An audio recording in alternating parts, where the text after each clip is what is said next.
not sure. Go ahead, Mike. Good evening. Welcome to the Hubbard County Planning Commission Board of Adjustment meeting for November 21st, 2022. We're going to start off by reading the meeting procedure. All persons in attendance of Planning Commission Board of Adjustment meetings are expected to comply with the following meeting procedure. Thank you in advance for helping make this a manageable meeting. Copies of agenda item materials are available for public viewing on the table located at the back of the meeting room. These materials are not to leave the table, so others in attendance may also view them. Please turn phones to vibrate or off during the meeting and conduct any sidebar conversations outside the meeting room. Interruptions or other interference with orderly conduct of the Planning Commission Board of Adjustment meeting will not be allowed. Defamatory or abusive remarks are always out of order. Disruptive persons will be removed from the meeting. The chair may terminate a speaker's privilege of address if, after being called to order, the speaker persists in improper conduct or remarks. Written material concerning agenda items must be submitted to the Environmental Services Department by 3:30 p.m. on the Wednesday immediately prior to the meeting date. Written materials will not be accepted after this deadline or at the meeting because the Planning Commission Board of Adjustment will not have sufficient time to review them prior to the meeting.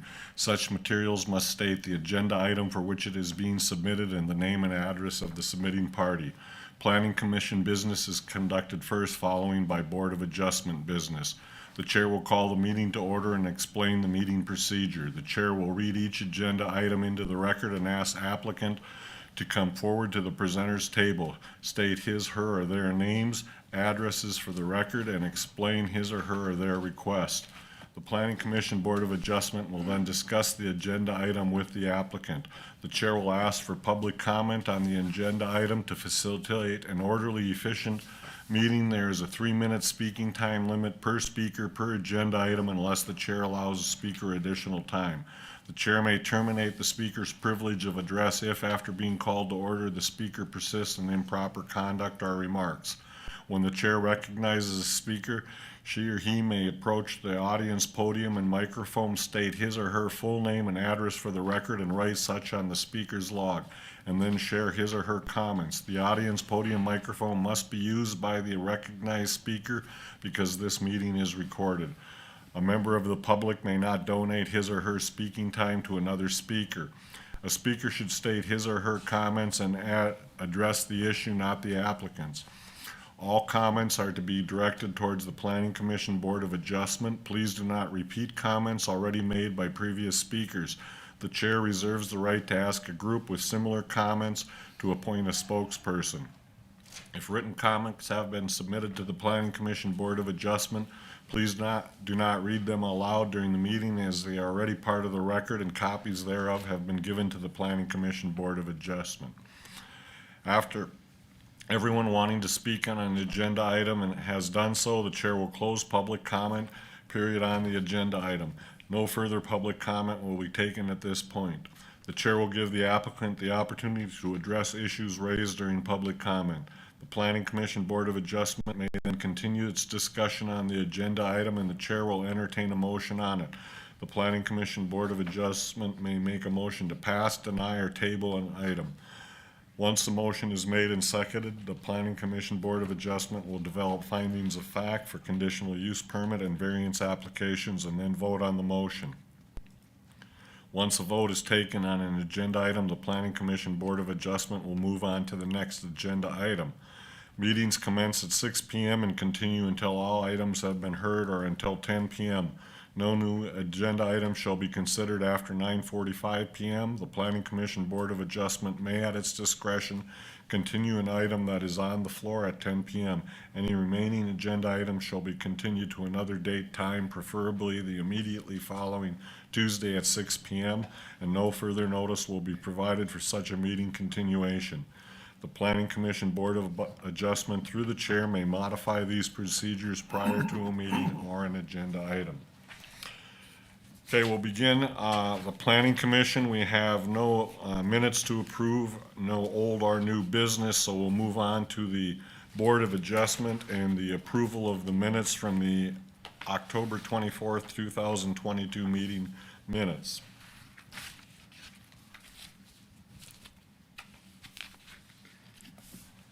We have a motion, or This is Veronica. I make a motion to approve the October 24th, 2022 meeting minutes. This is Timothy. I'll second that motion. we have a motion by Veronica, a second by Timothy to approve the minutes from October 24th, 2022. Timothy, how do you vote? This is Timothy. I vote aye. Ken, how do you vote? I vote aye. Mark, how do you vote? This is Mark, I vote aye. Veronica, how do you vote? This is Veronica. I vote aye. This is Mike, I vote aye, motion carries. There's no old business, so we'll move on to new business, variance application 35-V-22 by Todd and Julie Zieske, Unit 6, Block 1, Village of the Pines, Section 19, Township 141, Range 34, Lake Emma Township on Potato Lake, a recreational development lake, Parcel 16.39.90600. Applicants are requesting a variance from Section 702 of the Shoreline Management Ordinance for a proposed enlargement of a non-conforming residence located in the shore impact zone. Please come forward and state your name and address for the record, and then explain to the board what's being asked. You can, if you want, you can do it sit in the chair, yes. I'm Todd Zieske. Do you want the address for up here, or Your permanent address, please. permanent address is 1288 Parkside Lane in Waconia, Minnesota. Go ahead and explain to the board what you're asking. We're looking, I know I met you guys out there at our cabin when you guys came out and viewed it out there, but we initially bought that cabin back, would have been a little over a year ago. The people we bought it from and some other people we talked to out there said that the cabin could be rebuilt. And my question was, can it be rebuilt 2 stories? And they said, yes, it can be. And Can they you kept speak to the microphone, pull it towards you and Oh. speak more into it, please? And they kept referring to cabins 3 and 4, being that they're already up 2 stories. So at that point, we purchased the cabin, and we were going to use it for a few years, but we determined it was too bad a shape to continue using it. And if we would put more money into it, we probably could have got it, to go another 3-4 years. But we decided let's just start over instead of putting money into it. So that's kind of where we're at today, asking for the variance. I guess the variance basically includes, you guys see the prints there, so it'd be 2 stories. The second story deck, which basically has access only from the inside of the cabin. I know that's a question you guys had as far as how you're gonna access that. And then basically we rebuild the deck as it sits today. If you look at the survey, there's like a notch out on the right, if you're facing the lake, on the right side of the deck where the grill currently sits. And we just wanted to ask if we could just fill that little piece in right there, as far as the deck size. And then obviously on the left side of the cabin, if you're facing the lake, so it'd be the west side that would actually extend out to the back of the cabin, as you can see in the print there. Okay, thank you. Questions or comments from the board? Is Ken, the current deck on your cabin, how far is it from the ordinary high water mark? I can't find in any of the drawings exactly how far it is. It should be in that surveyor's drawing. That shows something that shows a distance to the cabin. And I can sort of guess that your deck is 12 feet wide at this point. But for the record, is that,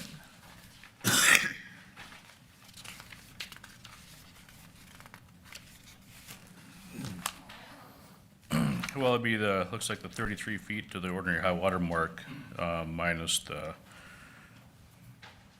be 4.7 feet plus 7.6 feet, so that's roughly about 12 feet. Basically where the deck extends out lakeside from the cabin. so that would say 22 feet, but you have 1440.23, that's not the ordinary high water level on Potato Lake. it's 1440.5. Yeah, I'm not sure what, but this was basically the same surveyor that we used that, our neighbors used, Keith and Rachel Mueller used. And I told him just get me the same, or do the same stuff you did with Keith and Rachel's as far as for the survey.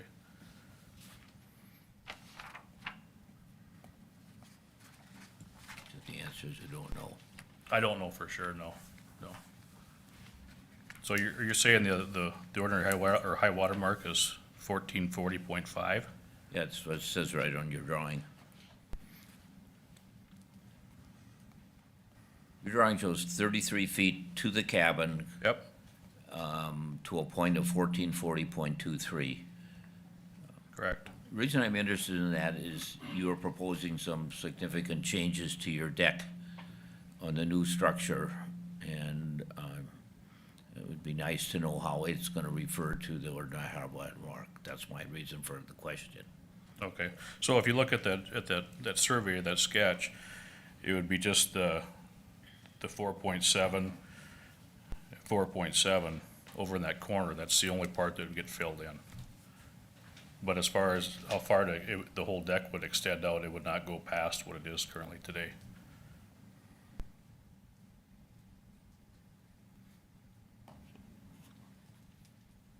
Okay. That, If that helped clarify anything, or,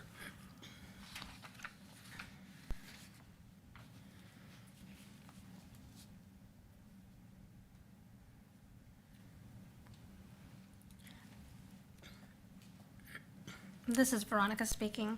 I just have a question. During the lot views, you had mentioned you'd found the property pins. Did you locate all 4 property pins? I did, yes.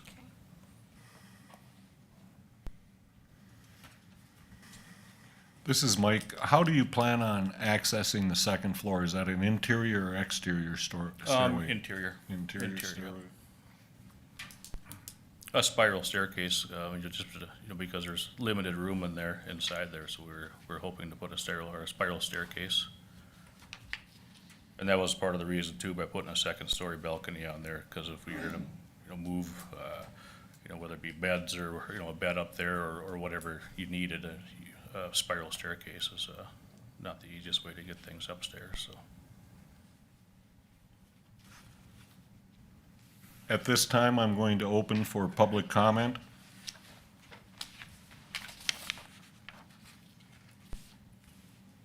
Hearing none, I'll close public comment. Other questions or comments from the board? This is Mike. One of my concerns is the height that you're asking for is 35 feet, which to me is going to be considerably higher than 25 feet, he says. asked for 23.5, I'm Yeah. sorry.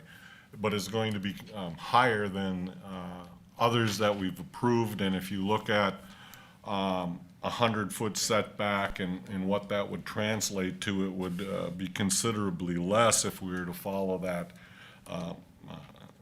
grade going up. It would probably be what would be allowed is 11.7 feet, which is a little, obviously too short to do a second floor. I guess I'm more inclined that we just approved one next door at 17 feet to try to keep some consistency for the view and what it looks like from the lake. I'd be more inclined to lessen that and approve something in that 17-foot area, but that's where I'm coming from, a concern I would have. This is Veronica speaking. I agree with Mike on that part as well. Have you considered rebuilding by permit? You mentioned that it's in need of restoration, so I just didn't know if you even just considered the fact of doing an entire 3D mold of that, and if you moved it inside your unit footprint, you can still retain your deck and everything. So just keep it 1 story? Yep, you just mentioned that it is in need of restoration. Have you just Right. talked or considered just a permit, just to rebuild it as it is, the same size? Not necessarily. I guess our part of the reason why we bought it is you know, obviously a family, but then also, you know, we were told that yes, you can rebuild. If you look at cabins 3 and 4, that those are plenty high. And as far as 25 feet, cabins 3 and 4 are to the peak there. And Keith and Rachel's the one next to us now, so you know, a little north of 17 feet. So we really haven't considered doing a single story. I agree with Mike. I'd be a little more open to a reasonable, modest request to increase the living space, since you are in the shore impact zone. As Ken was trying to get a little bit more information, your current cabin structure is 33 feet from the ordinary high water mark. With that deck on there as well, if we do the calculations by math, as you've indicated, that's another 12 feet away. So technically, your structure and your deck is only about 21 feet from the ordinary high water mark. This excessive request, in my eyes, is a bit excessive, as Mike has mentioned, with the ordinary high water mark, and that 23.5 feet height is a bit much for being in the shore impact zone. I would be a little bit more open to a modest request, because I understand you're wanting to increase your living space, but have you considered a smaller version? Actually, I have. I talked to Eric just to see if I could propose a couple different plans to you guys all at once, but that wasn't the option. So, but we can definitely, you know, come up with some other plans. I got some other solid ideas as far as what I want to do. So. And this is Veronica again. I'm also opposed to allowing any of the deck onto the common element. I believe with it being the same footprint, the 20 by 20, if it was rotated properly, it would fit inside. You know, the structure itself could still fit inside, since he's located all of the pins. Any new structure could still retain that deck, and we'd only be like 6 or 8 inches over in the element and common element instead of 6 feet. I looked at that as far as all the pin locations.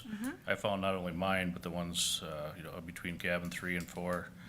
Well, 3 and 4 is one unit, but between 4 and 5, all the decks are out in the common element. Even the last one that was built, it's in the common element as well. Well, if we can try to right the wrong, that's where I would like to move forward, not creating, you know, more wrongdoing, keeping it out. Not that it's necessarily wrong, but I would like to go with the intent of keeping it inside your footprint instead of just because one or two or the others are outside it. And that's another thing that I was told when we bought this place, that basically you own your cabin and you own 5 feet on either side of you. Well, that'd be, you know, cabin 6 and 7, we're cabin 6, but cabin 7, we're really close, right? So that, I mean, I'd own some of his cabin, he'd own some of mine, so I don't think that's truly the case. And after talking with Eric about the pin locations, then I went up and I was curious, and I found all 4 pins, but that time I discovered that everybody was out, you know, Right. out in the common element as far as their decks go. Sure.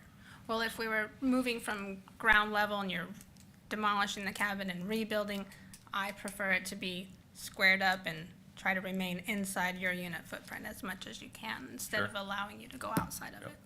it. Yep. Eric, could you put up this drawing from his packet? Oh, yeah, there you are. Is the darker shaded area the footprint of the current cabin? That's the proposed cabin. Now, it shows 22 by 24. Does that include overhangs? Yes, or- that includes overhangs. Okay, and then I can assume that the deck extends 12 feet beyond that from your other drawing? Not beyond the 24 foot of the, You gotta speak to them.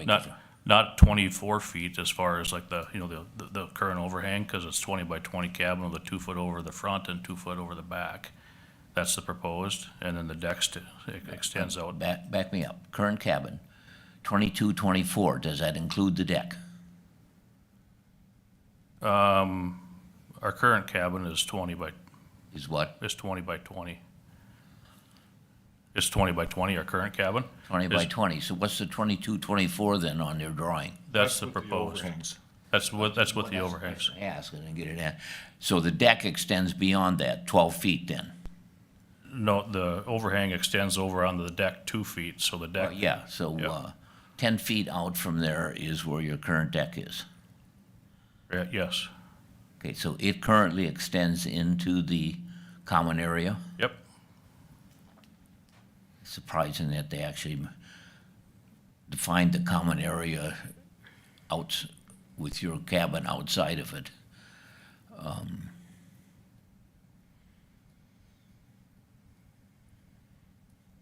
And the current drawing there includes the deck. The lighter shaded area now Yes. is 24 by that. Yes.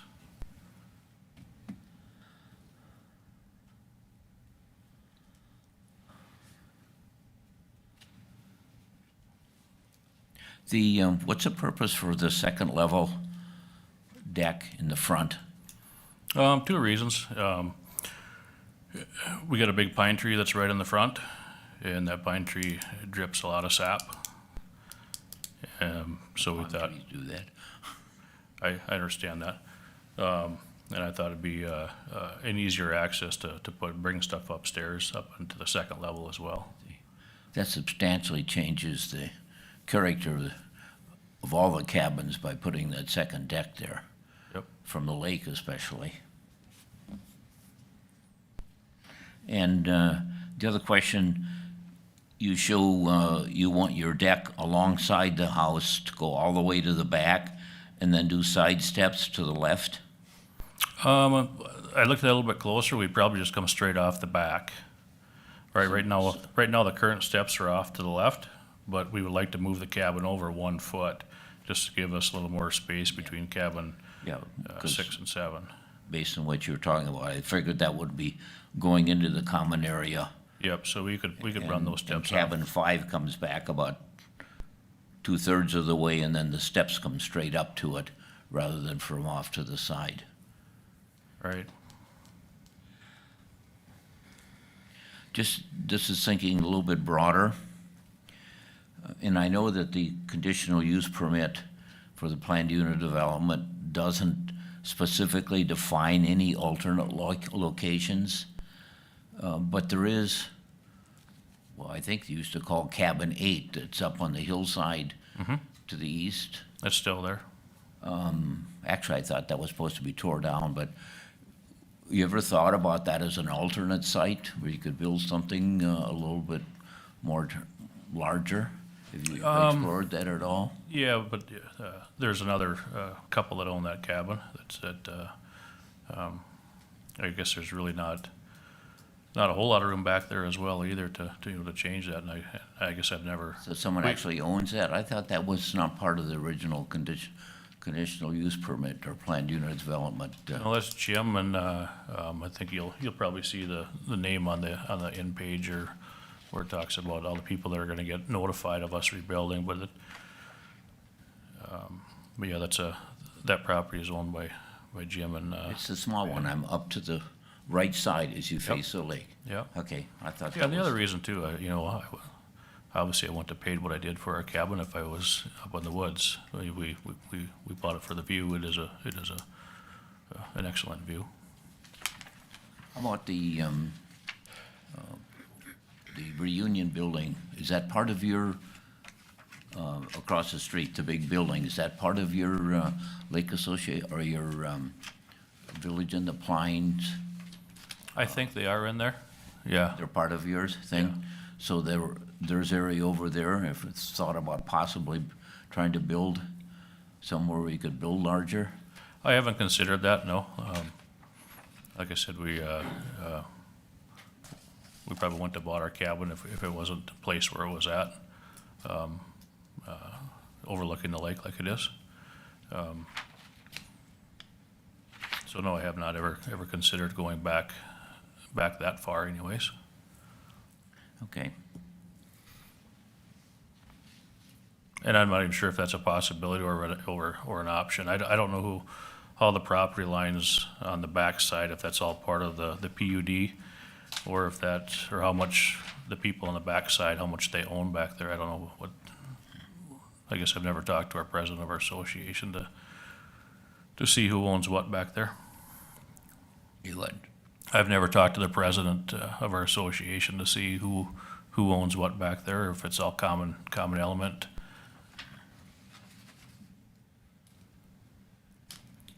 Other questions or comments from the board? Yeah, Mr. Chair, this is Mark. Todd, you mentioned that you perhaps had some other modifications to these plans that you were maybe told not to bring, keep it to this plan. I'm wondering, because I'm kind of in favor of at least modifying this plan somewhat. Yep. I don't know if we're all on the same page on that, but the way it currently is, I guess I would be opposed to it, but does it make sense for us to think about, we can't do that tonight, explore any other plans, but we could table it, and could we, Eric, and look at other plans in a future meeting? Okay, so, I don't know what everybody thinks about that, including you, the applicant, Yeah. about it. But I would probably not be ready to go ahead with it as you've got it laid out here for us, so. Right. Would you be open to that, and then I could discuss it with my board members here? Yep, I'm okay with tabling it and coming up with some different plans. This is Timothy speaking. Without making it too confusing, I understand what you're saying, but would we ever agree on something that he would be able to answer tonight? Like, let's say the 17-foot, did you have a plan that fit that? That might be my last resort, 17 foot, but it really kind of depends on your pitch, your roof as well too. You know, if you go with a smaller pitch. Well, from what I'm hearing, it's like that seems to be a number that, to keep consistent with the shoreline. Yeah, well, the consistency too, I agree with that, that as well. But you look at, the cabins 3 and 4 are 25, both, a piece, and then Keith and Rachel's are 17 foot. So I would say someplace around there would probably be sufficient. And then as far as what was that dimension from the distance of the edge of your cabin to the closest side of the next cabin? It's about 2 feet. Yeah, it's. It was like 2 feet, yeah. It's It's re- really close. Yes, it's really close to the Jansens on cabin 7. Yeah. So then you knew you couldn't build 5 feet outside before you bought it, when you bought it that way. So- I wondered that. Sure. Yeah, if that was just Yeah, so, just a common agreement that, between everybody that you own 5 feet around your cabin. Okay. But once I talked to Eric and we knew that there's pins out there, like I said, I went up and I found the pins, yeah, so. okay. So you're proposing, Mark, he go back with a different plan? Well, that's one option, Ken. I mean, I think, we can't explore if he's got other options, we can't explore them tonight. If we want to come to an agreement on something less than what he's showing here, and we can all vote on that, I'm fine with that too. I was just trying to get us to a conclusion here. Well, when we had a lot of discussion on the application for Unit 5 about height. And our benchmark was no higher than the duplex, basically keeping rooftops about the same. Now, I think this year's is a little bit higher, but if I were saying something, I'm not in favor of anything over the 17.1 feet that we did for the other one. And I'm not in favor of a second level deck at all. And I would be willing to give on the deck, as long as the deck at no point extends closer to the ordinary high water mark than his current deck. And I realize there's an issue with the common area, but my red line, so to speak, is no closer to the lake than the current deck. And moving it a foot or so to the left to give you more space, I don't have a problem with that, but I don't see us going any higher than the 17 feet, because that was a big issue before with us, and no closer to the lake are my two red lines. Oh, well, and the other thing is, if you reduce it, if you're gonna want an outside steps, you need to put that as part of your plan and not surprise us later on. Okay, so you're saying set, That's my input. That's- The rest of you. Mr. Chair, do we have a drawing here that shows where the current deck is in relation to the water? That, like a survey or anything that Yeah, well, shows? that's this one, and I was trying to That figure shows it the out. current but deck? That's the current deck, but the drawing's wrong, because it doesn't identify the ordinary high water mark. It has some other unknown 1440.23, so I don't know. I can't tell from the information we got how close the current one comes to the lake. So all I can say is no closer than what's Right. there. So, Approximately 20 I feet. don't, anybody remember how wide is the deck on cabin 5? Do we have any way of checking that? the width on cabin My 5. mental side, we spent a lot of time talking about cabin 5, and I think are pleased with where we ended up, and something that would come, an identical duplication of it would probably be what we have in our minds at this point. So if you cloned it, Okay, close, but I don't know how to say. Do we have any way to look at, I don't think I have. Anybody have any information from I'm the? trying to get it to load. He's trying to get it loaded. While Eric's doing that, well, he's got that, finds that.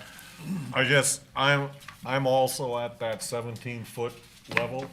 So if we can agree on that, and that's okay with the applicant, I'm okay with Ken's take on the existing deck can be in the same location. The new deck can do the same footprint as the existing. And I like that. I say no closer, because I don't know whether he's moving forward or back, yeah, Right, okay. right. Now, their deck, that was 8 feet, the previous deck, on cabin 5, right? Yep. Is that what you're showing there? Yeah, and they're 32.5 from the, so their deck at 8 feet is they're roughly 40 feet back from the ordinary high water mark next door. No, that's not correct. No? 24.5 Yeah. or Yeah. 24 and change. Yep, I got a, yep, okay. Maybe we're being too generous with the 12 feet then, because we're very concerned about it encroaching into a common area. This is Tim speaking. It was even with the other ones in the front when we went down in front there. Which was, To the left, it seemed to me it was cabin even. 5 was, Yeah, even with this one. yes, So if we said no closer than his current deck, right. that would keep the That would keep the in line. line. Okay, so we shouldn't worry about whether it's 8 or 12, it's not getting any closer. Right. Okay, that's a good point. yeah, and cabin 7's right in line with this too, as far as, he might be out maybe 6 inches further, but it's really they're all pretty close there. So this is Tim speaking. I agree with Ken on the second story deck and, the 17 foot.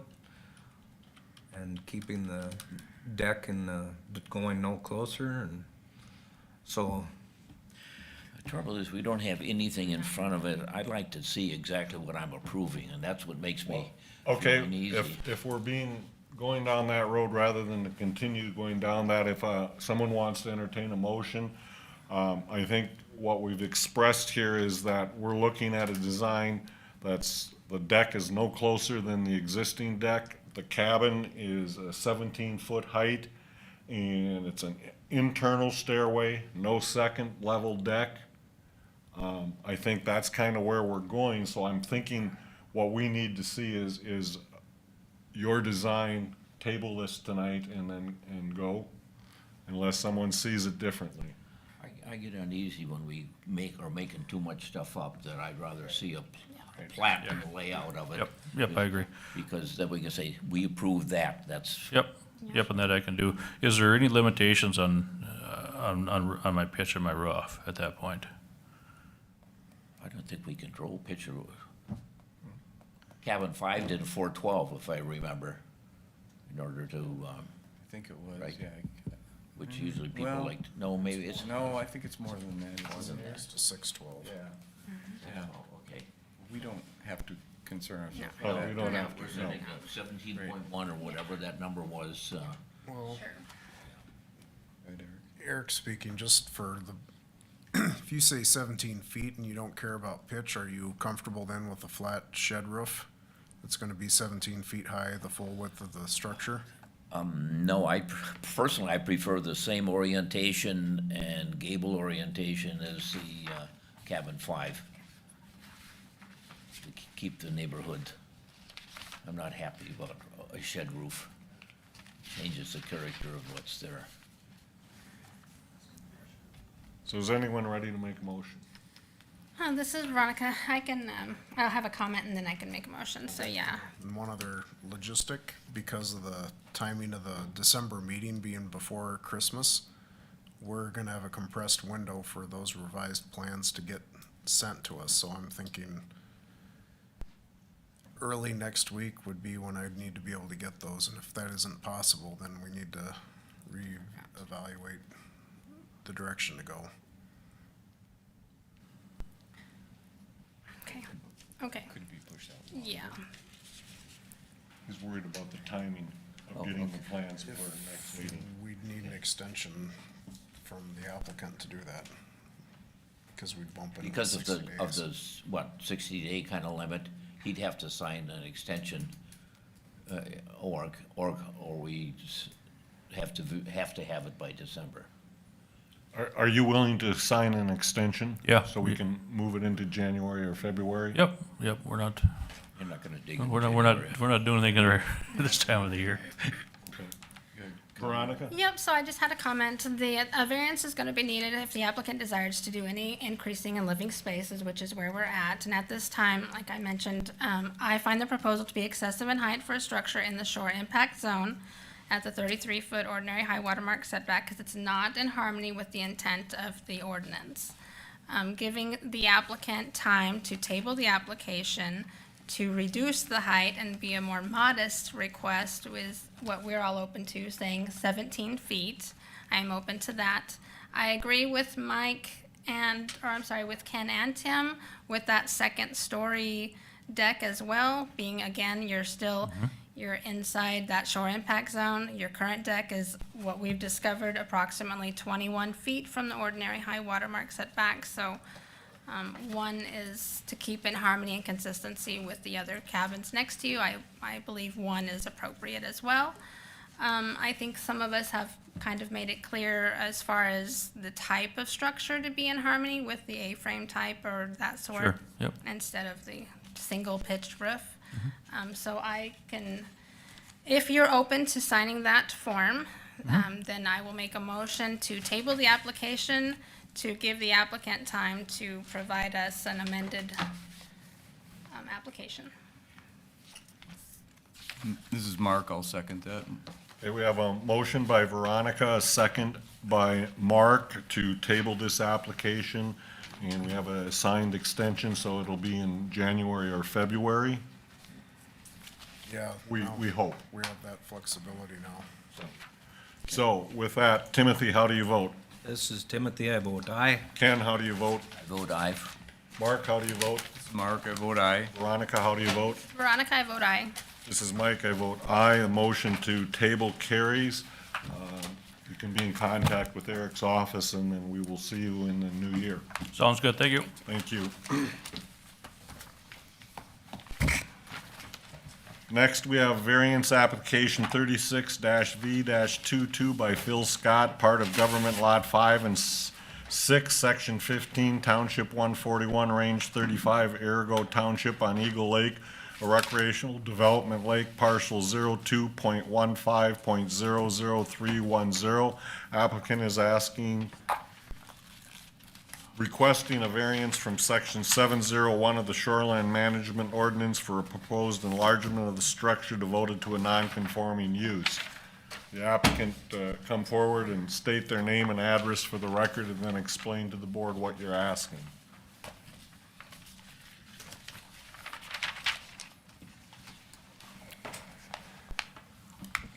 Thank you. My name is Phil Scott. My address is 8634 Vista Ridge Lane, Byron, Minnesota, 55920. And I am road weary because I just arrived shortly ago, so. We are asking to increase our square footage of our cabin. We are going to put a storm shelter underneath. We are asking for a second story. We have our cabin 3 doors down to our left is a 2-story. The cabin 2 doors down to our right is a 2-story. So we need to elevate our cabin into a 2-story because our bedrooms are just so small and our living space is quite limited. We are not going to increase the width of our cabin nor the cabin body length. We're going to add a screen porch on the front, so I don't know what else I should share at this point. Thank you. Questions or comments from the board?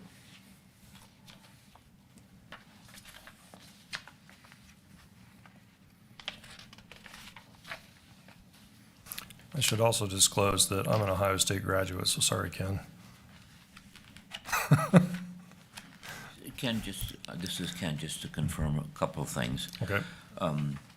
You are about 160 feet back from the lake, so lake setback is not an issue. Correct. Now, I think with we're this. farther than that. And there was concern about the sight line for the cabin behind it. You indicated you own that, so there's no one that's gonna complain or be upset with blocking the view of the cabin behind it. Correct. And right now, our cabin is parallel to the cabin to the north, and we're gonna change the orientation slightly so it's parallel to the cabin to the south. And we're actually gonna move the cabin footprint over a few feet so that the lady that owns a cabin To your To our- left, as you face the lake, we'll give to our it. right, so that the lady on a cabin to our left, we promised her that we would not diminish her lake view. So we're gonna move the cabin over a few feet so that she can have the same amount of lake view Yeah. frontage, yeah. Okay.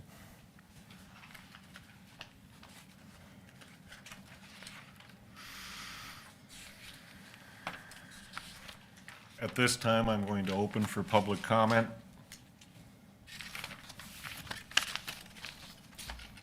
Hearing none, I close public comment. Other questions or comments from the board? This is Veronica speaking. So what other reasons do you have for your expansion? You mentioned that the bedrooms are small. Correct. What else are you wanting to gain with this additional living space? We've had some significant storms. We had a tornado last Labor Day, and we had these severe storms on Memorial Day. So part of our basement area is going to be an open storm shelter where people can come off the water and get into a storm shelter area that will be open and accessible 24/7. We want to increase our kitchen space, but this is my father-in-law bought this cabin for my wife as a gift. And this is her dream cabin. She's been coming up here for 30 years, and this is her dream cabin. So eventually, we'll end up selling the cabin behind us after we remodel this one. But we're wanting to increase the square footage just to make it more amiable for renting. We rent these cabins out, and we only stay here a week or two a month. I'm sorry, a week or two a season. You'd mentioned the storm shelter, but you already have a storm shelter on the cabin number 4 behind you. So what's the need for 2 storm shelters back to back? On cabin 6 behind us, and it's a matter of having boats come off the water and being able to get into a storm shelter area. So carpenter ants are in this cabin, and we have a serious mice infestation. So, renters have come in and found dead mice on the floor, and that's just not good. So we want to redo the cabin and make it, bring it up to the 21st century, as my wife calls. Can you explain to me what else is going to be in the basement area, the storm shelter area? We are asking for a 5-bedroom septic system. Eventually, we will increase this to 5 bedrooms. Because of the septic drain field of Eagle Bay right now, it cannot accommodate more bedrooms. So it is a future expansion. So we hope someday after Eagle Bay corrects its drain field issue or adds a secondary drain field, that we will be able to convert this from a 3-bedroom to a 5-bedroom cabin. And so you do have plans to sell the cabin behind it? It's not definite, but we're not beyond that either. This is Ken. Is it pretty typical that the people in this Eagle Bay Lodge area rent their cabins out? They own them and they rent them out? Probably 70% of the cabins are rented during the season. And this is not what I have been familiar with in my experience of my lifetime. So there's only a few homeowners associations that rent cabins as Eagle Bay Lodge Association does. And it is actually an association in the eyes of the state. And they do have their bylaws written. So their bylaws state that no cabin can be higher than 25 feet, that it can't be any larger than cabin 31 as far as the roof surface area. So they have some pretty peculiar things in their bylaws, but we are accommodating and But the staying within. bylaws allow people to rent.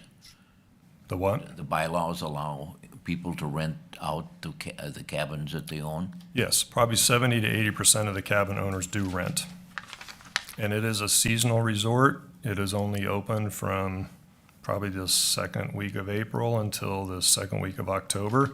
The water lines in the resort right now are 6 inches deep. The drain field the sewer lines are shallow, so we have a serious freezing problem. So as weather permits, this year they opted to stay open until MEA weekend, the third weekend of October, and they had to shut the water off to the resort before that because we had an early freeze. Now, they are looking down the road about trying to do a deep water system, but this resort is going to have to invest $500,000 to bring it up to modern day to where it can be a year-round rental. But right now, it is only seasonal rental. This is Timothy speaking. Are you familiar with the property that's outside of this, that property that's undeveloped to the south of the cabins? Yes, there is a golf course. And the golf course went up for sale. So I Eagle, mean straight south in this property. Yeah, there. yes, Is that, is there a topo of elevations of that, Eric? I am unsure. That is where the drain field for the resort is. We are talking about adding a second drain field because we're not sure if that one can be enlarged or not. But part of the drain field for the resort goes on to the old golf course. And the golf course was actually purchased by several cabin members in the association because we didn't want somebody purchasing the golf course and putting in a go-kart track or something like that that would disrupt the quietness of the resort. So several cabin owners came together and actually purchased the golf course, and that is part of that land. Oh, So our drain field runs to the south of the resort.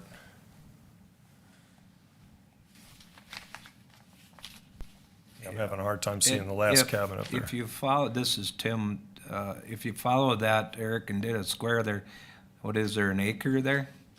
Here? Yeah, and all the way up to,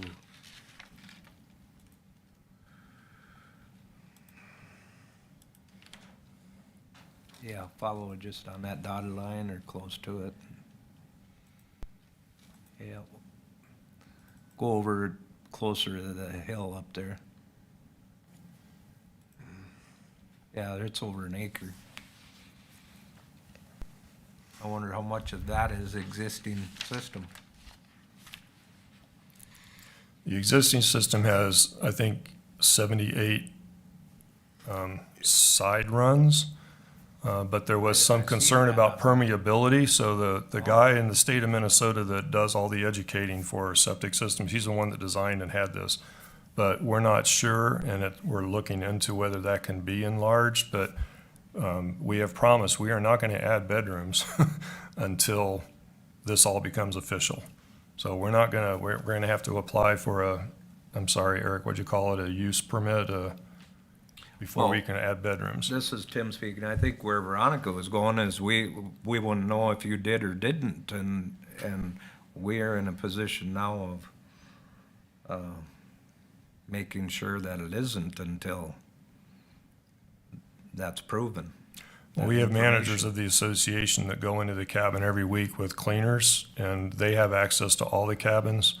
So the president of our association certainly would know, but we rent this through a rental.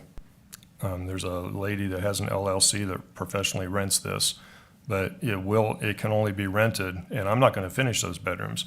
I don't have the time in the short winter time frame or the long winter time frame of Park Rapids to get this cabin ready for 5 bedrooms. So even right now on cabin 6 that's behind us, it's an unfinished basement. And this cabin's gonna be an unfinished basement until someday in the future where we're able to add those bedrooms at that time. But we wanna go ahead and do the septic system now to accommodate that for future use, so we don't have to rip everything out and redo it. It will have a grinder pump, so we are having to go 50% additional capacity on the septic tanks, and those are the kinds of things that I don't want to do all this excavating now and have to redo it later on, so we want to go ahead and do that now. Is this, I'm still confused. Is this a planned unit development or is it a resort? I mean, you talk about it as a resort association. If it's a resort, but yet all the individual cabins are owned individually? We own the cabins, we don't own the land that they're on. So we receive a 99-year lease, and like I say, I think there's only a few organizations like this in the state of Minnesota to do this, but it's called a resortorium. Resortorium is the official name in the eyes of the state, and I don't know what that means. Yeah, what I was all of a sudden coming to my mind, do they have to have short-term rental approvals for these? Eric speaking, no, it's a legal non-conforming use that predates the ordinance, and it Okay. has from its inception been that hybrid model of some residential use and some commercial use mixed together. Okay. This is Mike. As part of your proposal, when you refer to septic system, what you're referring to redoing right now is adding or putting in new septic tanks with a grinder pump. Do I understand that correctly? The grinder pump will not go in now, but the tank size will accommodate a future grinder pump because the basement will be unfinished. So cabin 4 right now is a 3-bedroom. It stays a 3-bedroom.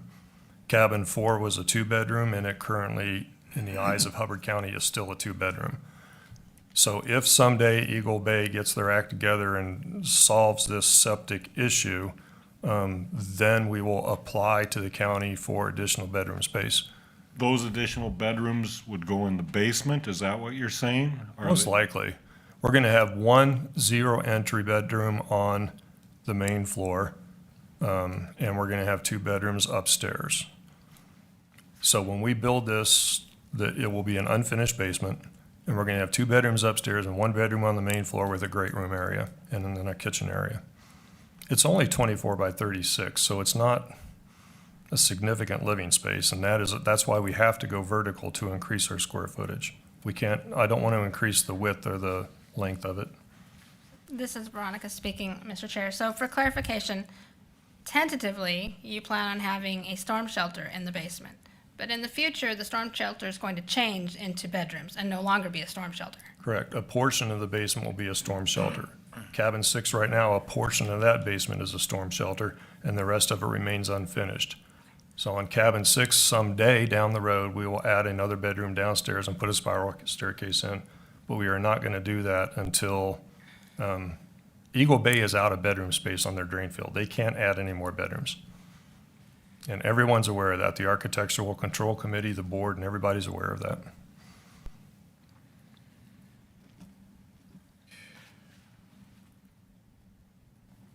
Other questions or comments from the board? Sounds complicated to me. Okay, no.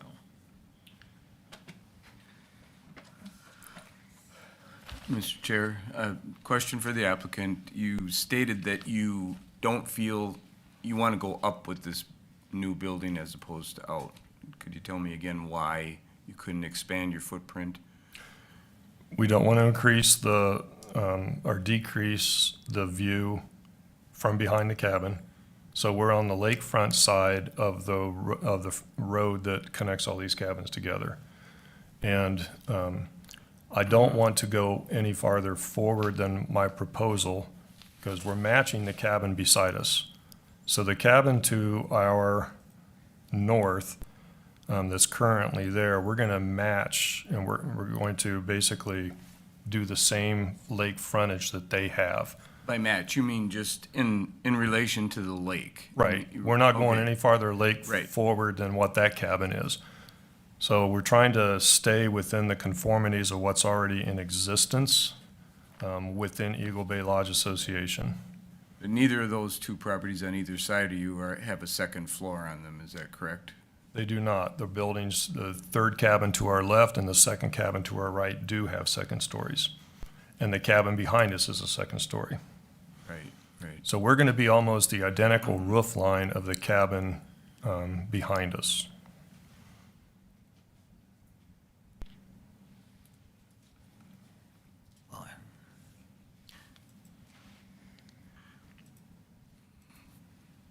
Could you tell me again which ones, I'm not concerned with the one that you own behind, but along the lake there, which ones have a second floor? That's where this gets messy because Eagle Bay Lodge they numbered the cabins as they built them. I don't have the cabin numbers. So 3 cabins to the north of, the third cabin to our north of us is a second story. And 2 cabins to the south of us is a second story. So that's number 2, if I'm seeing that correctly. And number 5? Yes, because to the north of us is cabin 28, cabin 3, and then the next cabin is a 2-story. And the one directly behind us is also a second story to the north. West. So there are several 2-story cabins in the resort. Eric, are Mr. the dotted lines the footprint that's owned, or is it the purple, the blueprint, the footprint, or owned area on this drawing? They, as Mr. Scott indicated, my understanding is he owns the structure. The association owns the land, so there are no unit footprints in this situation. Oh, okay. The resortorium What is the- owns 100% of all the actual common property. size? Is the purple here the actual size of structures in? Purple indicates the outlines of structures that were taken from the 2017 aerial imagery. That's computer software generated. And what are the red dotted lines are?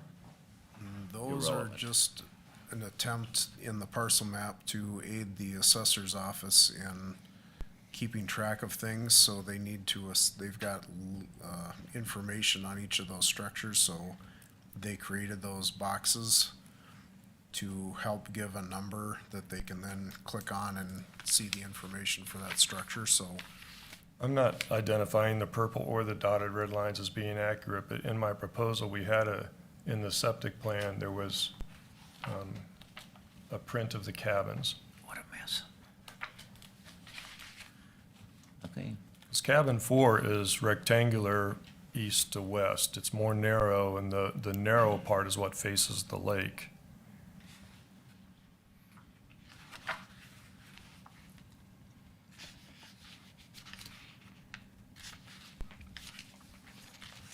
Mr. Chair, Go ahead, Mark. question for Eric. Eric, the two structures that he referred to that are either 3 up one way or 2 the other way, were they part of the original resort, or were either of those built by Variance after the fact, like this would be?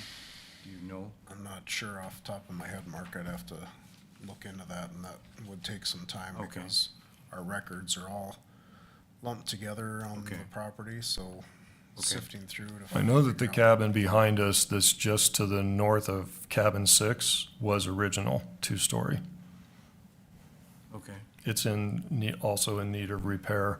I know that the cabin lakefront cabin, 3 cabins to the north of us, was remodeled some years ago. Okay. Mr. Chair, this is Veronica speaking. I just would also like to state some facts that we have to throw out as well. The proposed structure will comply with all of the setbacks, that 1,200 square feet for the ground level and 864 square footage for the second story, and then the deck proposal. It is reasonably sized. The only thing that I want to point out is he is asking for a second story, but he's also asking for a basement too. So technically from the lakeside, there's 3 levels. Again, though, he is within all the setbacks.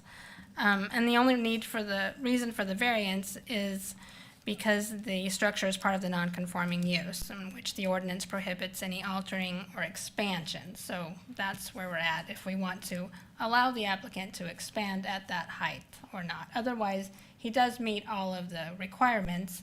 We have addressed the septic issues.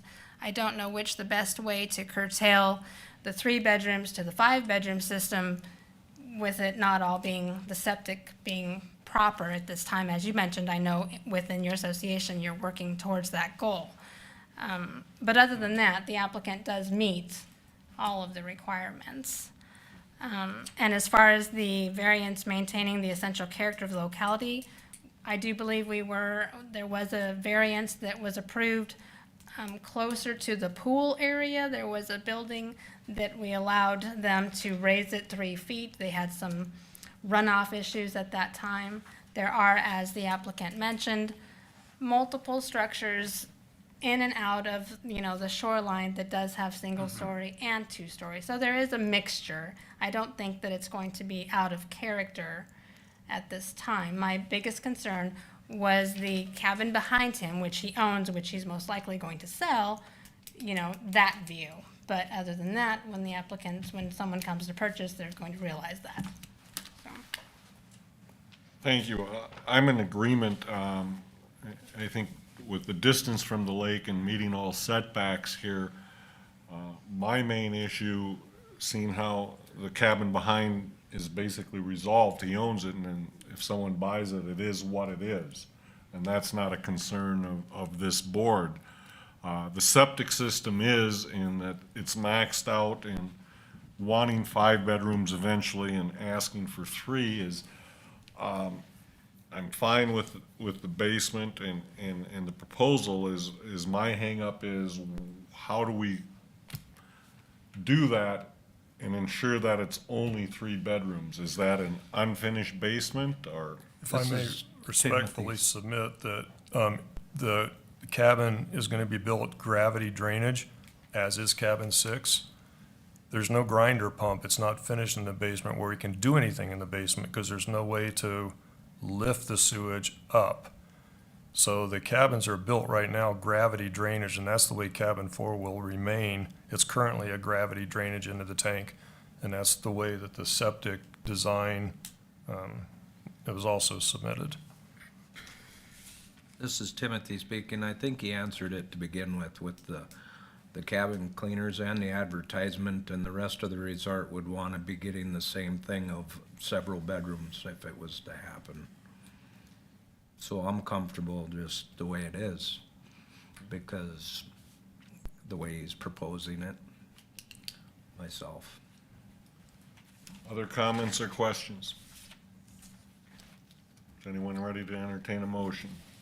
I do have one question. Yes. I don't know how to handle, we are proposing a shed roof over the screen porch. I don't know how to handle water erosion. This is very sandy soil. I am kind of thinking we need to have water leaders or something that goes down onto the flat, or we're gonna have some serious erosion issues on that hillside. We can do the gutters and downspouts, and that was a requirement when we did cabin 6 by the board, by all of you. And we can put the cabin water onto the street level, but the shed roof can't go back to the street level. So I'm gonna need some help in trying to understand how to handle water erosion so that we don't damage the hillside. This is Veronica speaking. Would those drain tiles be effective in this situation that we were introduced to a few variances back, where it spreads everything out evenly? Do you recall those? I don't. I vaguely recall do. what you're talking about, but again, I'm not sure that's as big an issue as maybe it appear. I think it definitely needs to be addressed on how you handle that porch or shed roof off that porch going down there, but, I don't think it's gonna be an insurmountable amount of water. And this is Timothy, I think that will have to be, obviously, it's one of his issues. He's far enough away from the lake, he'll have to deal with it with a professional. All right, I'll let my contractor deal with it then. Anyone ready to make a motion?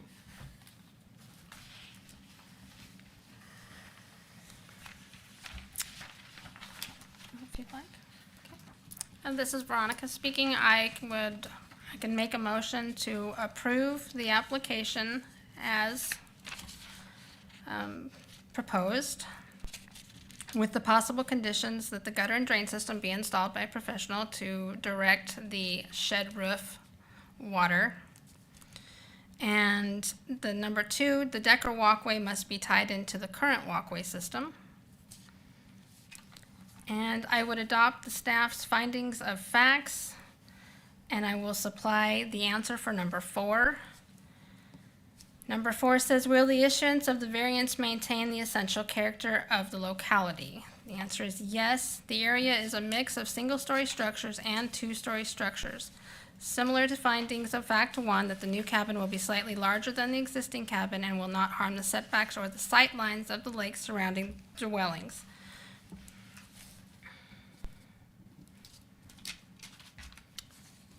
Do I need to address anything with the number of bedrooms and the septic system? I think just mentioning that the proposal is for 3 bedrooms. Okay, then I will put that in there too, that the proposal currently is sized for 5 bedrooms, even though the current system can only handle 3 until the association updates their septic system. Correct, and we did approve that through Eric, because he said there's nothing wrong with having a larger septic system, but it is as a 3-bedroom cabin. Okay, this is Mark. I'll second the motion. Okay, we have a motion by Veronica, a second by Mark to approve as proposed.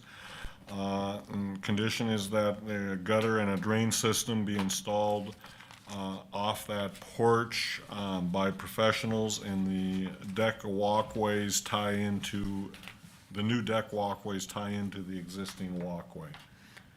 Timothy, how do you vote? This is Timothy, I vote aye. Ken, how do you vote? This is Ken, I vote aye. Mark, how do you vote? Mark, I vote aye. Veronica, how do you vote? Veronica, I vote aye. This is Mike, I vote aye, motion carries. Thank you. Thank you.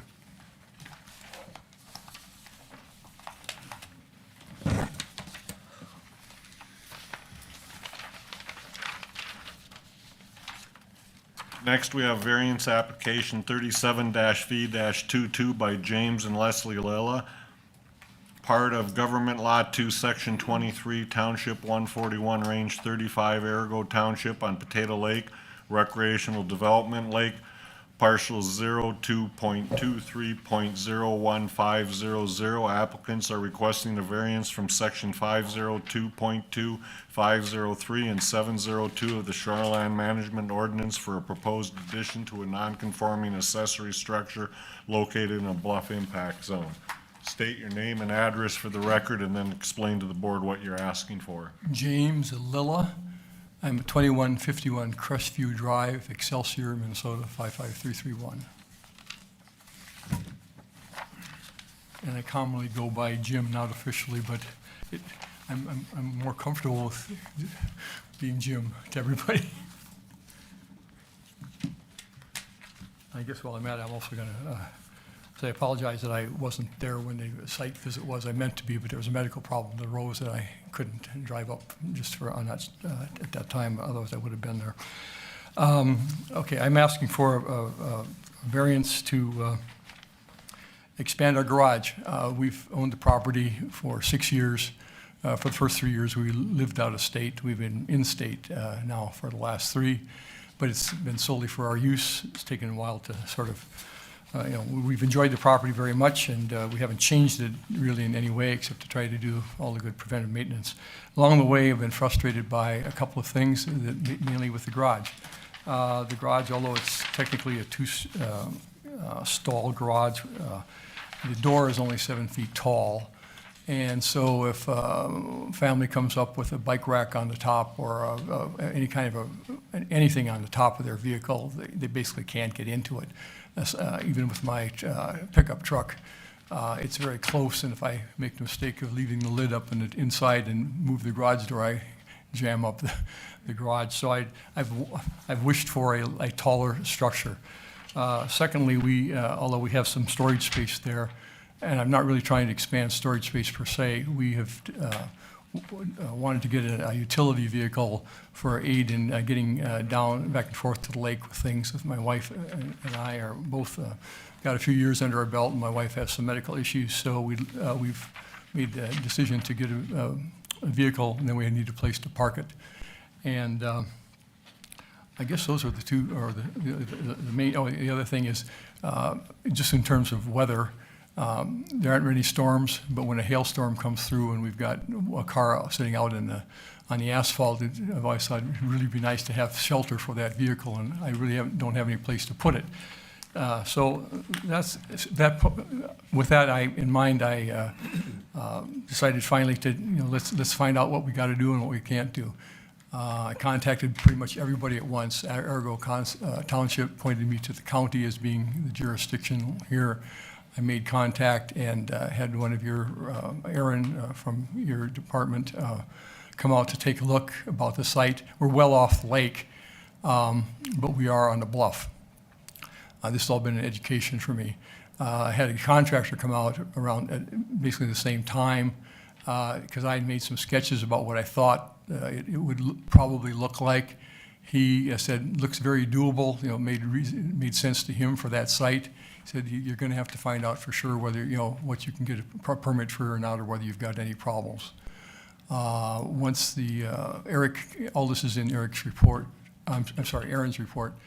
When he came out, we learned that the old garage sits on what is formerly the bluff. The space that we would cover here with an addition is not technically bluff property, but it's within the 30-foot radius of that, the end of the bluff, by his calculations at least. So that's what put us in, brought us to this point. I would add, there is one feature of the slide just came up.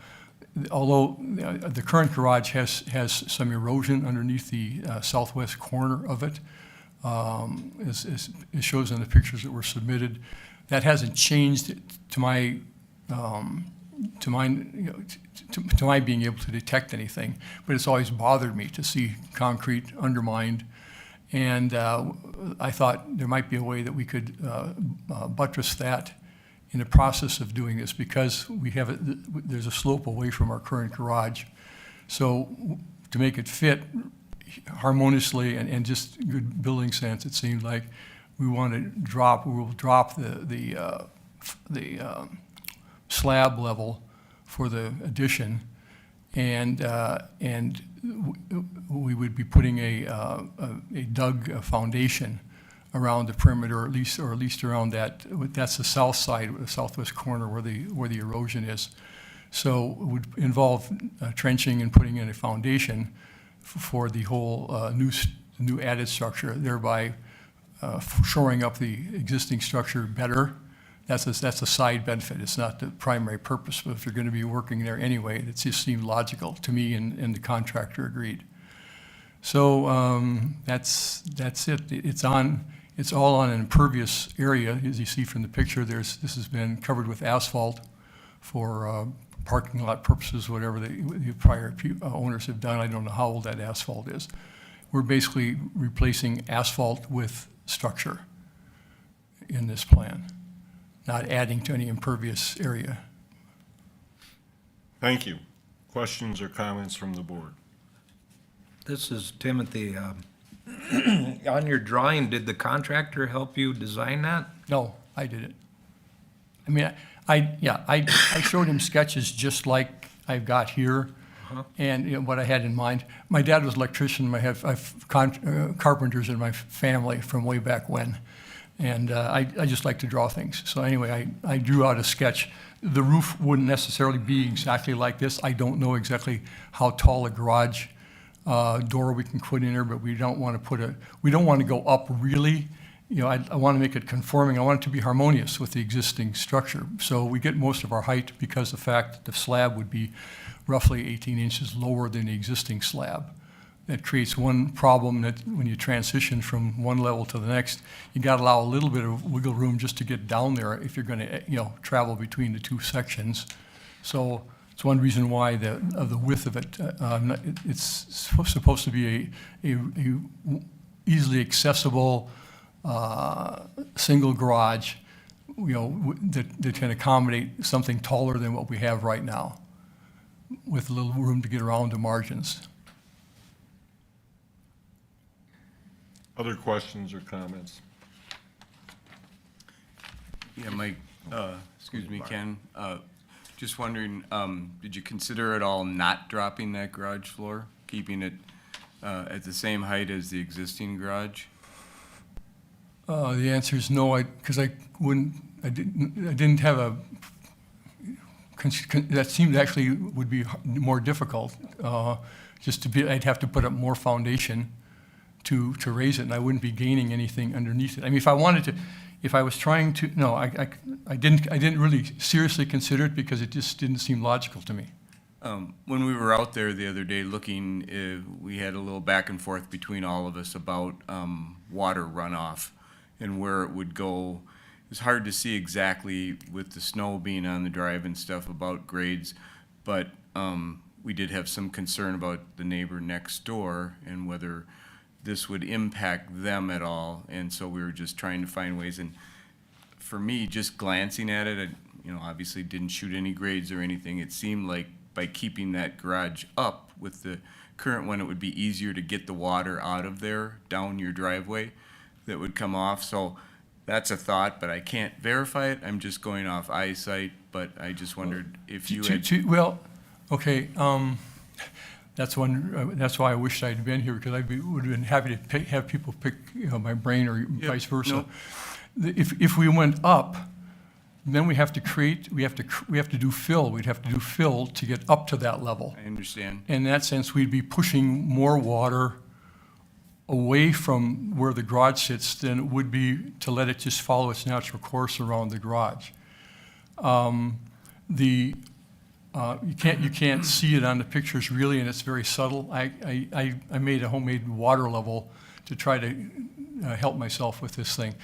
And if you go like 16 feet or 18 feet straight off the front edge of the garage across, there's about a 18-inch drop there. If you go on the back end, there's about a 30-inch drop. So it's a foot lower in the back end. And if we'd have been there, the area where the stakes are 16 feet away from, when I say the back of the garage, which is the lakeside. So the water does run that way naturally. The slope is down. It's multiplanar, but it goes down away from the current garage. Primarily, it goes. There's a swale bit within the asphalted area. I dug out the accumulation of debris to find out just how far that asphalt went. The asphalt goes a little more onto the bluff than I even knew, and that has filled with sediment, which is in the middle of the asphalt parking area. So that tells me that that's a primary drainage area that has been accumulating debris over the years. There is some slope towards the west, the neighbors. It's less than it is going to the back. The way I sort of looked at this was, the water comes off the garage now, there's a downspout in the southwest corner. If I move the garage over and I carry and that's going to run down, right now it's directed directly down the hill. I would be open to any suggestion about how to divert it. But it seems to me that if it doesn't go right down the hill, the next thing is will go west and would go through where that little swale is that's been collecting debris, which is in the middle of the back of the parking lot.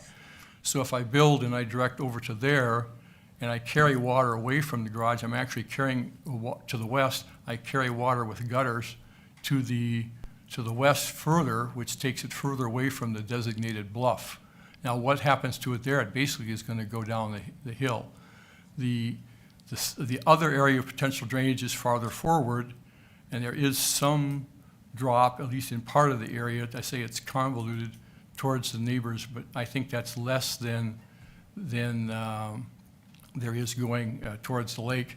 But again, building the garage in that spot doesn't make any more water fall in that area, nor does it Eric? make it go anywhere else.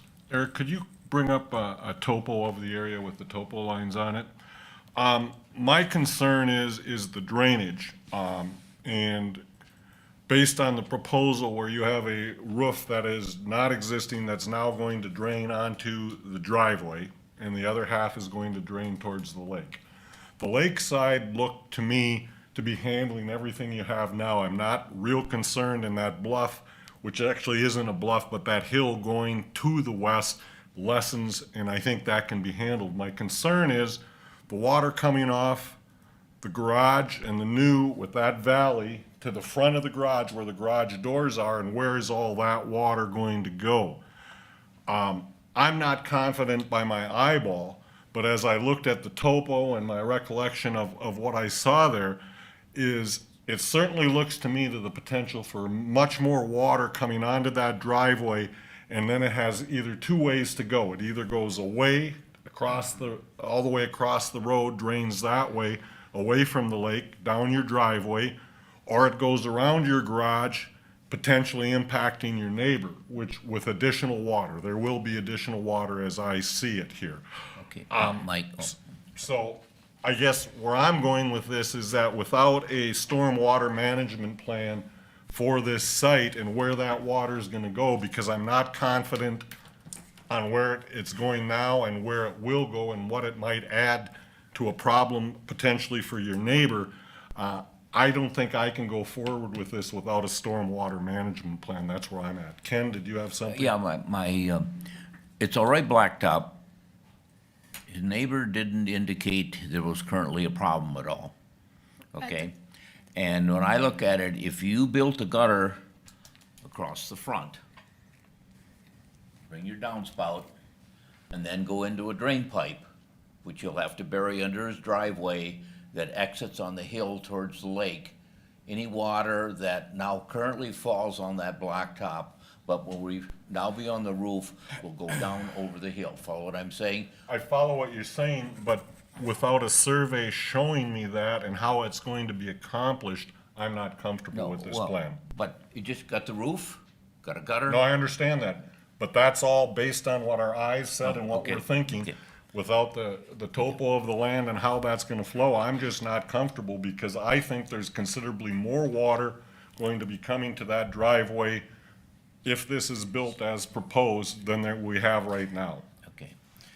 What I wanted to add is, I'm more with Mark on the fact that if he builds it down, I'm afraid his garage is gonna fill up with water. And that he'd be much better off building at the current level so that anything that comes on his driveway will not run into his garage. Because when I look at it, if you build it down, 2 feet, anything from the driveway, from above, will come down and kind of run right into his garage.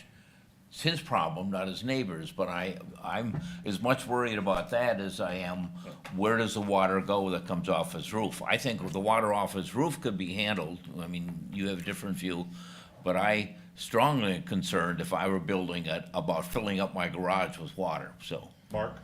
Yeah, Mike, I don't know that I had necessarily that concern, Ken, but I thought it might be easier to match the grade of that driveway out there as it came around in front of where the new garage would be Yeah. and get the water that's coming off the front of the roof going that way. But I had a question, and I see in the audience, we've got a surveyor, and I'm wondering if I could ask a question of Matt out there.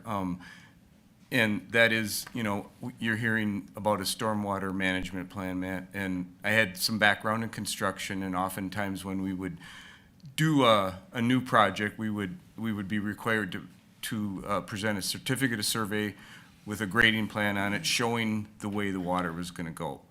Is that less involved than a stormwater management plan, but still adequate to make sure? I guess I'm just looking at trying to make sure that anything you build doesn't create a problem that isn't there now, but might in the future. We just don't want to have a hand in that, in my opinion. So, Matt, any insight in that? Well, that would probably show the proposed runoff, but wouldn't necessarily address what to do with the runoff, depending on the circumstances.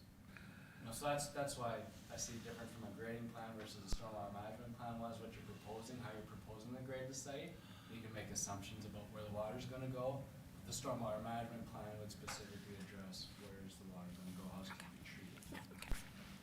Okay, so, Does that make sense? kind of. So I guess what I was thinking is that if we had a grading plan by someone like yourself or in the field, then you'd be able to show off that roof where the water should go or could go with the current grades out there. And then it would be incumbent on the applicant to achieve those grades to make sure that we don't have water going towards the neighbors, which is, I think, what our concern up here is about. Is that, Yeah, that's true. it seemed like that was a little less involved, but maybe would solve the problem, at least from my perspective, on just trying to ensure that we don't, we don't get our neighbors, his neighbor's property in any jeopardy there with water runoff. I think it would address where's the water gonna go, Yeah, just now. okay. Well, it's just something to think about there, Mike. Okay. Thank you. Yep. Veronica? Yeah, thank you, Mr. Chair. I also wanted to comment that during our lot views, we did speak to your neighbor, and I just wanted to clarify that he did say he does not have any water coming into his living quarters, but he does have water coming into his garage already from stormwater runoff. So it is definitely, I am concerned, same as Mike, that I would propose that we table the application, moving forward by requesting a stormwater management plan with a 1-inch, 3-hour downpour by either a licensed engineer or a state stormwater certification, as Mr. Murray there. Okay, thank you. At this time, I'm going to open for public comment. I don't believe I've done that yet.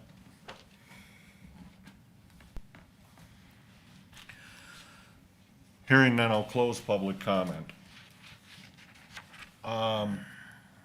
Anyone ready to make a motion? I guess, well, I'm leaning towards, it's a matter of what we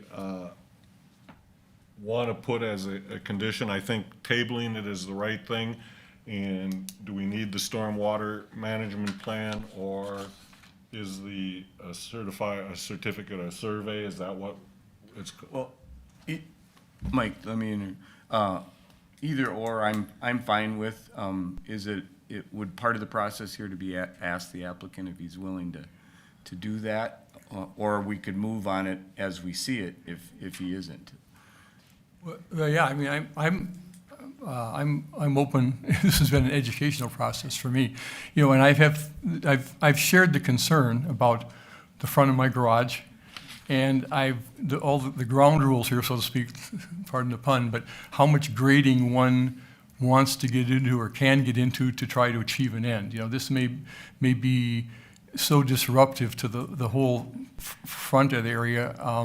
I was envisioning that there would probably have to be a little bit of a dip in front of the garage. I was never considered coming up the full height to build it. It would be like building on stilts, and I think aesthetically it would be, look pretty goofy. We're gonna have to build up to get up there. The other, I respectfully just want to say that I've informed my neighbor of my plans along the way, so I don't have any. I knew that he had concerns. I didn't share them the same way, but I know you folks wanted to discuss everything. The conceptual thing, though, of just being a novice here, that I'm not quite getting is, it seems to me if water's coming down on a roof or it's coming down on asphalt, that and then it goes on as the ground carries it, it's going to end up in the same place. And that, on that basis is why I kind of went forward with it. I don't know what causes it to divert, as long as we're not, well, that's the novice or This of is me. Timothy speaking. I'd just like to make the point that when we did talk with the neighbor, he didn't say anything negative Not at all. He was in favor of everything, so there was no negativity. He just didn't want any more water than what naturally goes now.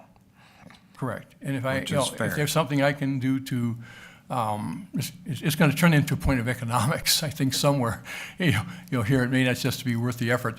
I don't see, if you folks want to decide, I don't see going north towards Hummingbird Drive, because the land to the north of the garage is higher than the garage, by several feet. I mean, it slopes to the west, and there's a general slope to the west towards the neighbors of that area, but there's also more of a hill in front of the garage or towards Hummingbird than there is below. So we'd have to divert to Hummingbird. It'd be quite a chore to get the water down and off to the north side as opposed to anything going to the west, I think. I mean, Well- without pumps or something. But this is not to be decided here. If there's somebody with the proper qualifications that can give it a look, and I'll make a decision that's partly economic and practical. I don't know what time of year this gets done. I don't have a hard deadline. I was just trying to stay ahead of the curve here. So Tim speaking, would you recommend that he talk to a contractor about that elevation? I would, yes, a contractor and/or a surveyor at least, and then you could get some official looks at grades there. We just looked at it, Yeah. out there briefly and didn't do anything official. But that's why I asked you about dropping the garage floor as in your proposal, because to me, it looked like you could match with that existing driveway by keeping it up, but Well, That's if that's within the desires, the committee, especially since it's happening away from the lake. Right. Or however, Right. and we didn't get into any more detail with the contractor. Obviously, firm plans have to be made, and I fully realized that there could be some bottlenecks or problems along the way with the final design, because I don't want water running in the front of my garage either.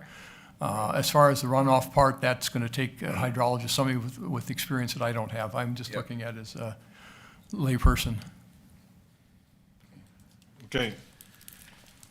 Anyone ready to make a motion? May I just ask, quickly, as a part of this, would you clarify with me, or maybe in later communication, with another person, there was some questions of timelines with the end of the year or whatever. I'm assuming this is not something that has to happen before the December meeting, No, something I like think- that. I think, again, we'd need an extension, correct, Eric?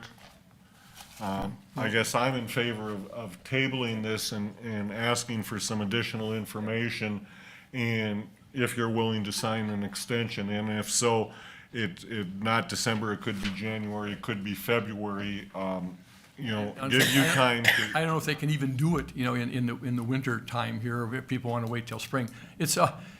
I've waited 79 years to do this now. I guess I can wait a little bit longer, and maybe it'll never happen. Who knows? Okay. So, the staff has been great about leading me through the process up until now, and I appreciate that. Appreciate your input, and I guess is the next. Will somebody be communicating with me more directly about the resources available to me? Right, once we take a action here, and then, at that point, you can contact the office, and they can give you where we're at, and where the county's at, and what you'll need to do. I guess personally, my concern, I'll restate again, is where that water is going to go. How he builds it is not as much a concern to me, but what he needs to decide what he's gonna build, what elevation, those things, and then where that water's gonna go. Yeah. So the contractor would be involved in, before I come back to you, I'm supposed to have the contractor's drawings, taking into consideration everything that I learned from the survey? Sorry. Yeah, I think so.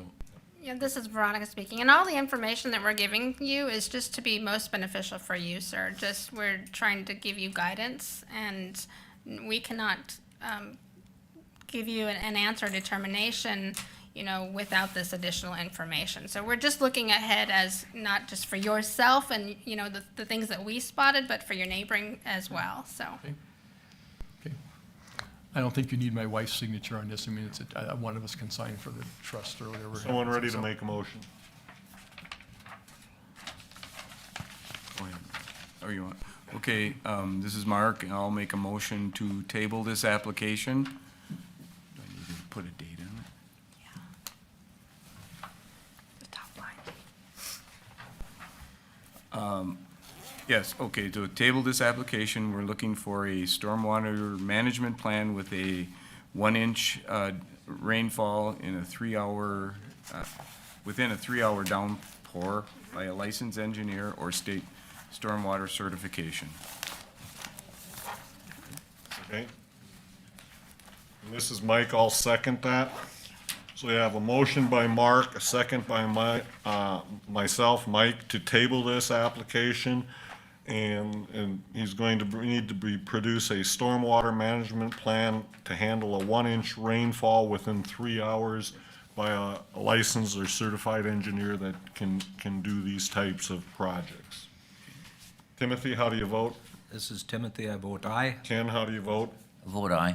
Mark, how do you vote? Mark, I vote aye. Veronica, how do you vote? Veronica, I vote aye. This is Mike, I vote aye. Motion carries, it's tabled. So you be in contact with the office and then to explain, if you need guidance on what exactly you need to produce. But I think it is going to be part of that, you will need to decide what you're building so they can deal with the runoff. Okay. Thank you. Thank you. Thank you, Mr. Lilla. Next on the list, we have variance application 38-V-22 by Steve Thompson, part of Government Lot 1, Section 12, Township 140, Range 34, Henrietta Township on Boulder Lake, a recreational development lake.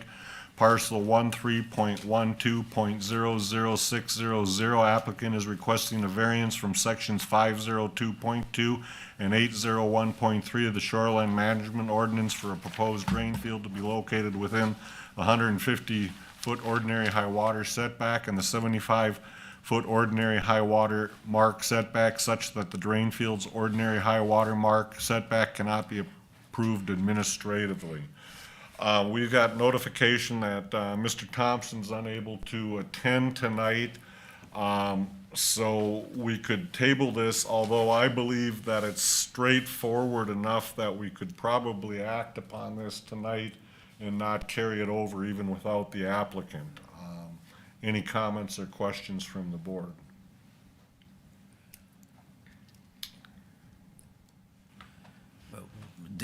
Short of denial, there isn't much choice from what I can, Tim, you're more of an expert, Well, but Yeah, this is Tim speaking. he's got a failing system and there's nothing else to do. It doesn't seem reasonable to, The time dose system that I was talking about at the lot is a requirement in this by state rule for this experimental system already. So because of the size of the house, he'll never be able to dose that system more than what it's sized for. Okay. Because the system will shut down and he'll need to call a pumper or wait till it time doses out. So his, that- the proposed system is a time dose one? Yes. Oh, Yep. okay. Yeah. Mark? And, one other thing is in the soils description of the design, it showed it's really sandy soil.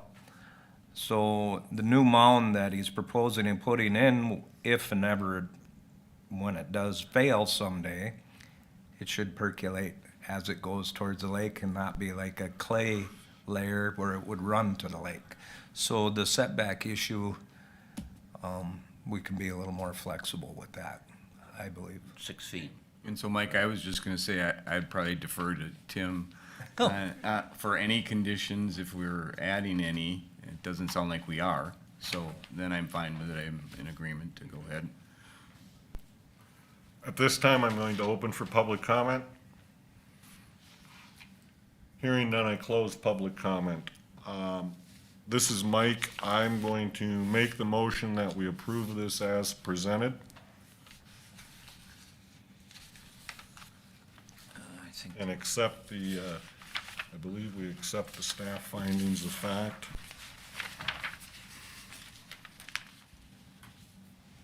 Yes, accept the staff findings of fact.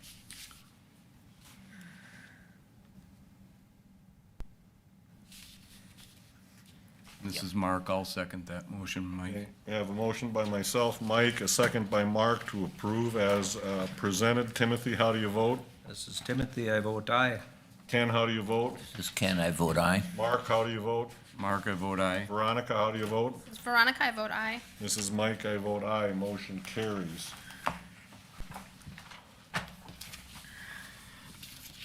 Next, we have variance application 39-V-22 by Doug Ramstead and Susan and Mike Adkins, part of the north half of the northwest corner, section 12, township 145, range 33, Helga Township, parcel 11.12.00600. Applicants are requesting a variance from section 4 subdivision A.1.B.1 of the subdivision ordinance to create a tract that will not comply with the 300-foot minimum lot width requirement. Please state your name and address for the record, and then explain to the board what you're asking. This is Sue Adkins. I'm at 415 6th Street in Solway, Minnesota. Matt Murray, 304 3rd Street. So the applicant has 34.9 acres. There's a portion of property that does not meet the minimum lot width standards. They're seeking to divide the property into 2 parcels, one being 5.6 acres, the other being 29.3 acres. The larger parcel is the one that does not meet the minimum width for a small portion of the property. The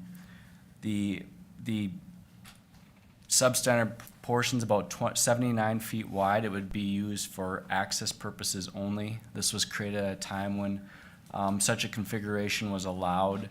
Obviously, the 29.3 acre parcel is a reasonable size parcel for the area, especially. The narrow portion would, again, only be used for access. There would not be any change to the harmony or character of the neighborhood. So we're seeking approval for the 2 parcels without the certificate of survey option, so by site plan, which would mean that even though it's not even 150 feet wide.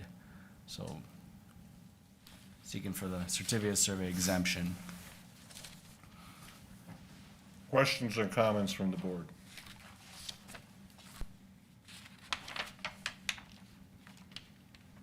This time I'll open for public comment. Hearing none, I'll close public comment.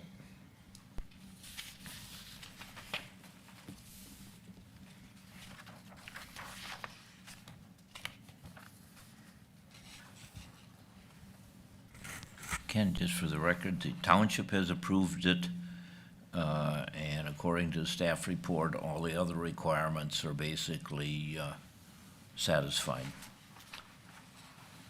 That's my understanding, is fairly straightforward, and I don't have any issues here. This is Veronica, I don't have any issues. I am supportive. I concur with the staff report. Is anyone ready to make a motion? Okay, Mike, I'll make the motion. I make the motion to approve the application and to accept the staff's findings of facts. This is Timothy, I'll second the motion. Okay, we have a motion by Mark, a second by Timothy to approve and accept the staff findings of fact. Timothy, how do you vote?